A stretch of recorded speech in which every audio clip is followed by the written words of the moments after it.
It's one of the most mysterious and politically sensitive places on Earth, and we are about to cycle across it. Hidden high in western China, the Tibetan Plateau stretches for thousands of kilometres, a land few outsiders ever get to see. We'd already had multiple encounters with the Chinese police, each one a reminder that this journey wouldn't be simple. What would this remote and controversial region have in store for us? Nervous but buzzing with excitement, we left the city of Jining behind and began our climb onto the roof of the world.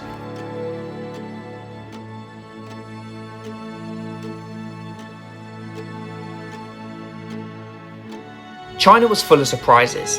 Perhaps it's because so little of this fascinating country reaches the outside world, and that was exactly why Dad and I were so eager to explore it for ourselves. As we climbed out of Jining, the temperature finally became more pleasant for cycling. After 2 months of pedalling in relentless 30-degree heat, the cooler air was a welcome relief.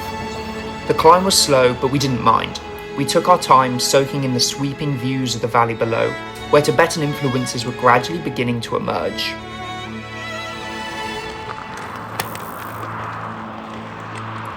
I'm about to cycle our longest tunnel yet. 5 Ks. Not just a long tunnel, a super long tunnel. Let's go check it out.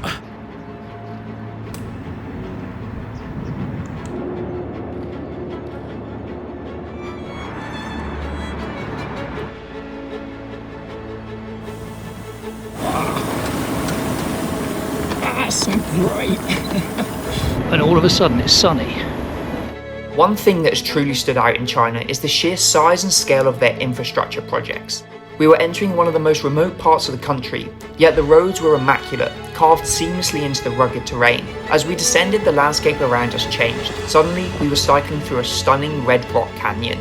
It's not very yellow, but we're crossing the Yellow River, the 4th longest river in the world.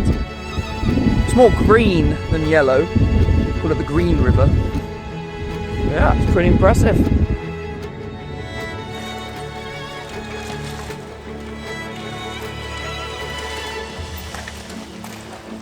Crossing a little stream onto a little island. Oh, we found a place to wild camp. Got it? Yeah. Okay. Into the forest we go.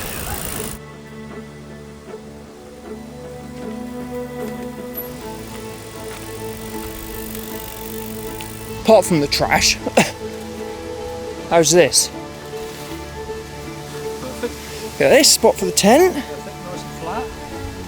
And this is a little sub river to the Yellow River, which is down there. How pretty is this?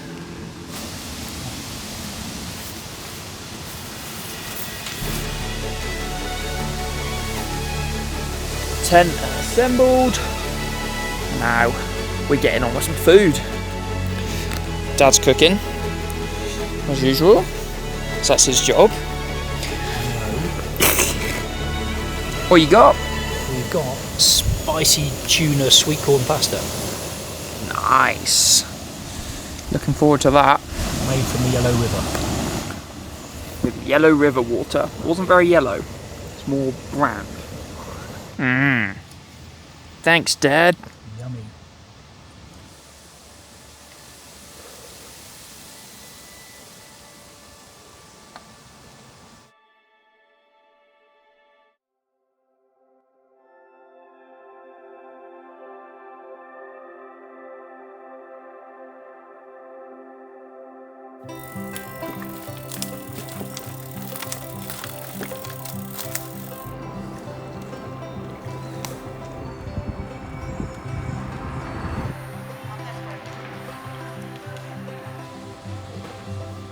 Time for some traditional Chinese breakfast.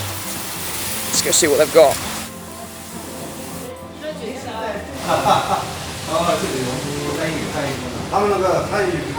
Father and son cycling around the world.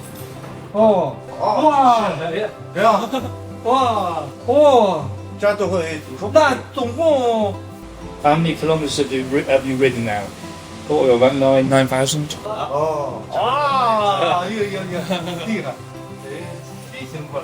Been given this weird milk thing which you're meant to dunk these in. Look at that comfy panda.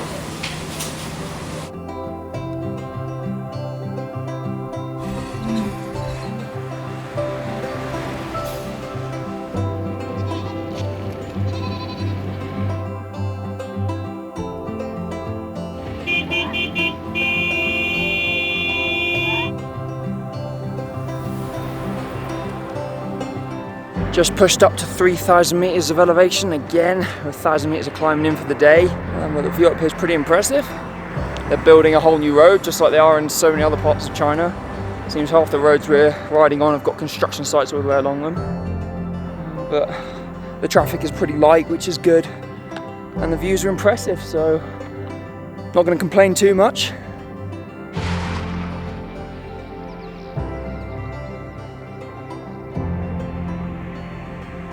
We were sat in this, just outside this little supermarket, enjoying some snacks and some cold drinks, and a plainclothes guy came up to us, showed us a police ID, started speaking to us. We couldn't understand, so we Google translated what he was saying, and he said, "We cannot be here," and then he was waving us on. He's taking pictures of our bikes and everything, and on the phone. So yeah, we're going to now head off and disappear, because we're obviously not allowed to be here, or they don't want us here, which isn't great, but...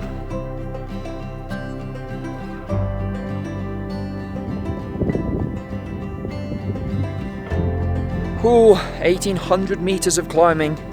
We've arrived in this beautiful valley. I'm going to put the tent up. We just got the permission from the local nomads that we can stay here. Oh, wow, it's stunning. What a place to spend the night. With all the yaks and sheep.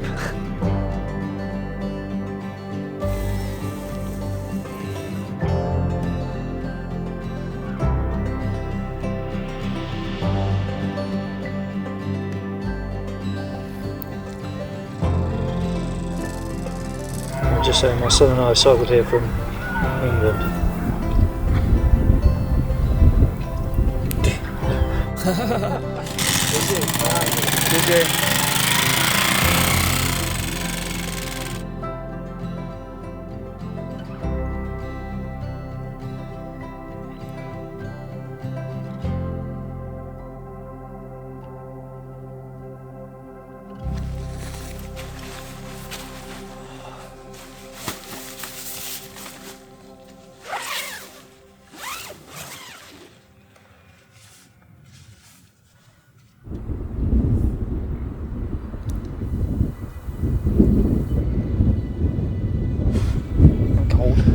A bit nippy. First time I've worn these in a while, but it's pretty chilly.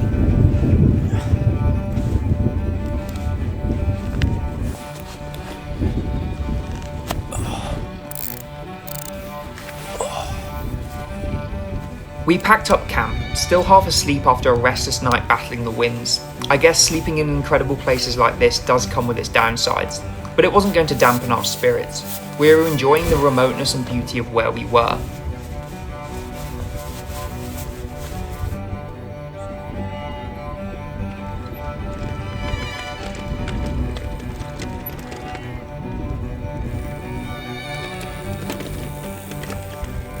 This was already the highest altitude we'd reached on the trip, and we were starting the day with a climb that would take us even higher.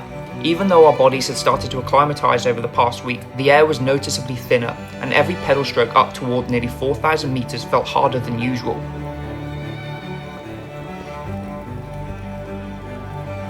What a way to start the day. 300 metres of switchbacks, but we got to the top.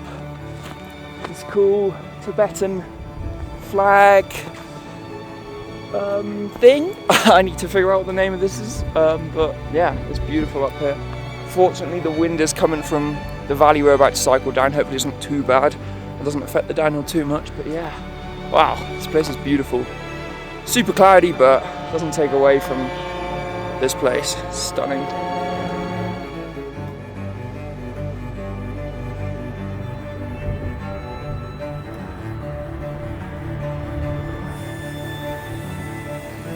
We descended down the other side of the mountain pass with almost no traffic to disturb our amazing freewheel. Luckily, the wind eased as we dropped lower, though the breeze from speeding at 40 kilometers an hour still kept us chilly. Eventually, the slope flattened and we rolled onto a vast plateau, the mountains stretching endlessly into the distance. We weaved around herds of sheep and paused for a quick drinks break while yaks wandered lazily past. Then, out of nowhere, we were greeted by two friendly monks. Oh, 谢谢。谢谢，没事没事。真的。Oh, 谢谢。What is this? 谢谢。What is it? Today, I'm from England. England. UK, yes. Bye bye. From UK to China. Those two friendly monks just came and gave us some waters and this weird, is it yogurt? Let's see what it is. I think it's yogurt. Well, it's yogurt.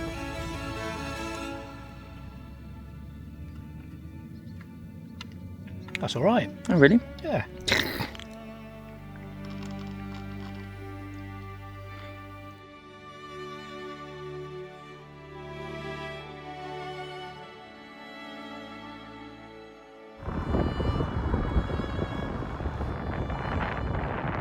Looks just like the Lake District back home, except the yaks and the yurts, and the fact that we're at 3,700 meters. Apart from that, it's just like being back at home.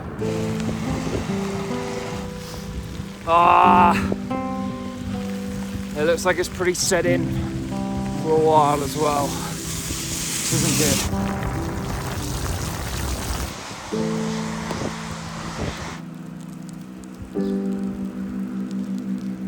Absolute tipping down. We're trying to find a coffee shop. Just warm up a bit.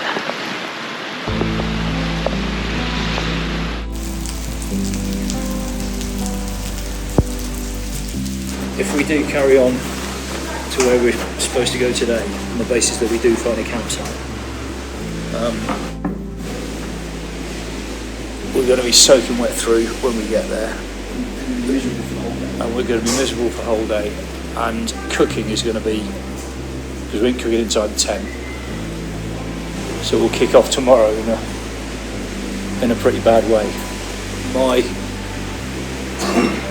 My inclination would be to call it here and have a long day tomorrow. It's raining pretty hard and there's a hotel in this town, but then there's nothing until where we're aiming for in 2 days' time, which is about 135 kilometers from here. We were meant to split that down, like do half of that today, the second half tomorrow, but we don't want to be camping in the rain.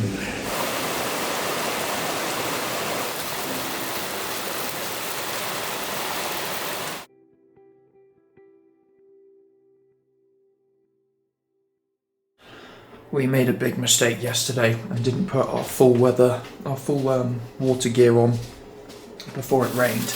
So everything got soaked, and our shoes, we've tried to dry them out as best we can, but they're still a little bit damp. And it's too cold to wear our cycling sandals, so we might have damp feet for the day. And, yeah, hopefully it'll dry off.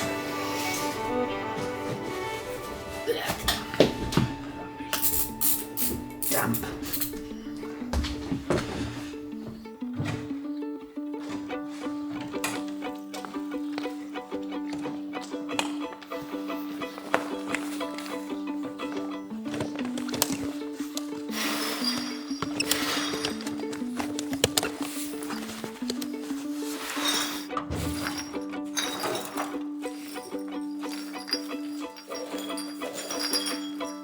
Are you ready? Yep. Let's go.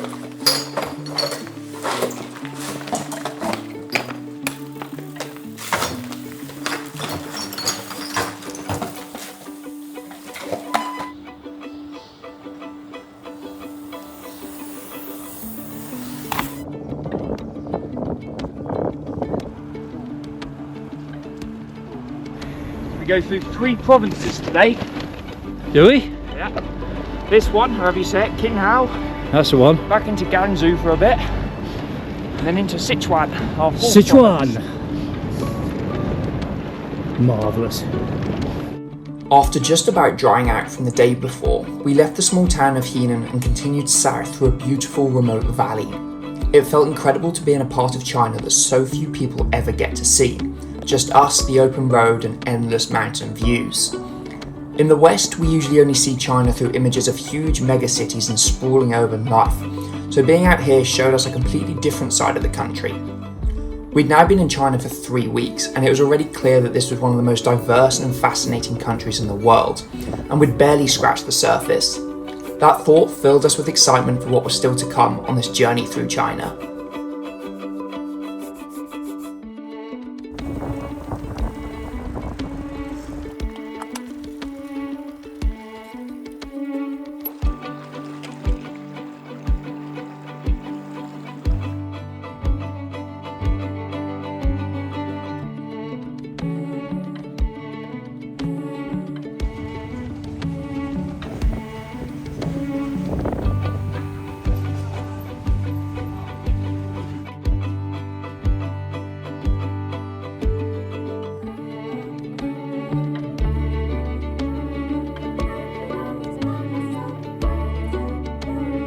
We have arrived in the small Tibetan-style village of Langmusi.